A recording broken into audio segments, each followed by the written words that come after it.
fijn dat je allemaal weer kijkt naar het kniphuisje van Renske. Dat vind ik fijn. Jazeker. Ja. Als je met een groep in een café zit je kuiten en te buurten.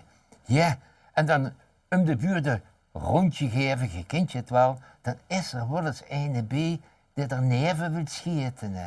Daar moet je het over hebben. De zunige. Chef, die stond als een echt ingemaakt verke bekend. En wordt door zijn omgeving dan ook niet zo bemind. Hij zat aan het buffet en dronk met de rondjes met.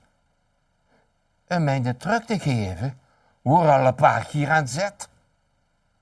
En dan me riep, allee chef, geef er toch ook eens eene. Dan dap jij onder zijn klak en zag, ja, bedijnen. Hij dacht, ik heb die men dadelijk lekker allemaal tuk. Lag een bierviltje op zijn glaas en stapte van zijn kruk en ging naar de wc. Met de vrienden kregen stromzin, wezen op het veeltje loze. Blijf ervan, ik tufde erin. De vriend schreef erbij, chef, niet dat ik niet doe, je tufde erin en ik zeg je eerlijk, ik ook.